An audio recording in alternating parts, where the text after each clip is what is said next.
The Rockefellers are one of the richest families in the world, although the exact amount of their capital has never been made public. The story of this family is interesting not only because of the size of their capital, but because they were able to build it up through generations. John Rockefeller, whose rules of wealth everyone wants to know, is the first person with whom the history and popularity of the family began. He was born in 1839 in New York, to a large family. Because his family was poor, John went to work at the age of 7, and he did not start school until 12. At 16, John took a job as an assistant accountant, and at 18 he became the manager of a real estate company. In 1870, John founded his own oil company, Standard Oil, and became the world's first dollar millionaire. Rockefeller said, "If your only goal is to become rich, you will never achieve it." Financify made a list of laws of money and success for the first billionaire in the history of mankind. All you have to do is to smash the like and subscribe button for more quality content about money and luxury. First law is to keep your promises.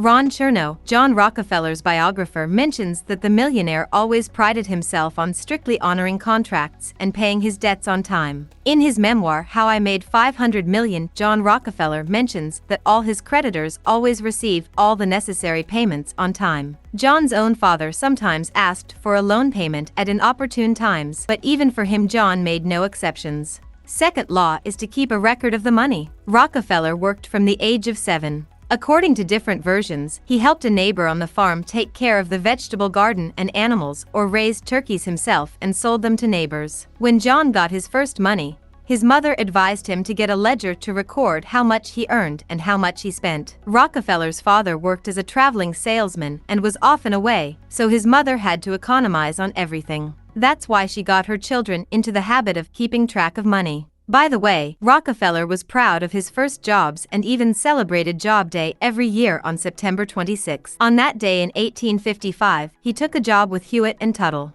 Rockefeller considered this day more important than his own birthday and said, "My whole future seemed to depend on this day, and I shudder when I ask myself, what if I hadn't gotten the job?" Third law is to be generous with everyone. John Rockefeller always paid dividends to the shareholders of his company. He guaranteed them a steady income, and also often paid out in company stock and paid his employees' salaries in stock with their consent. During his lifetime, John Rockefeller spent more than $500 million on charity. The entire Rockefeller family has been constantly engaged in charity throughout its history, and Rockefeller Jr. founded the Rockefeller Foundation in 1913. Fourth law is to build trusting relationships. Rockefeller said that he owed his success in life to his confidence in people and his ability to inspire confidence in himself. Rockefeller considered his ability to trust people and gain their confidence one of the key factors in his own success. Rockefeller once said, "The ability to deal with people is a commodity that can be bought the same way we buy sugar or coffee, and I would pay more for that skill than for anything else in the world."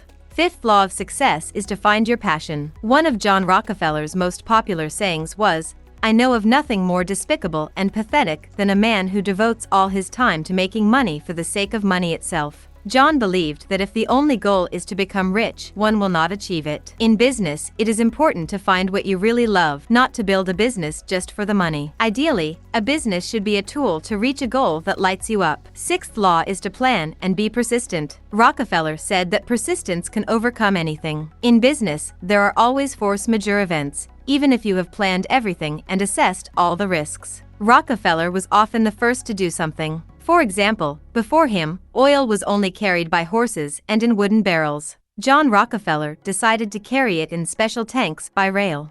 When his partners considered John's actions risky and did not want to invest, he said that then he would invest himself and all the profits would go to him. But the first millionaire did not work only on enthusiasm. He always calculated his steps ahead and calculated what would be more profitable. That is why investors and business partners knew that if Rockefeller was willing to invest alone, it was likely to be profitable. The last law of success in money is to learn financial literacy. In his family, John Rockefeller made these rules. Part of the income should be spent on charity, part should be deposited in the bank account, and part can be spent. Perhaps this is what led to the fact that the family still retains and multiplies its wealth. The children in the Rockefeller family learn how to earn and manage money from an early age, which enables them to grow up to be competent managers and preserve the family capital. John's grandson Nelson Rockefeller recalled growing vegetables and rabbits on his own as a child so he could earn money because his parents only gave him 25 cents a week. Thanks for watching this video.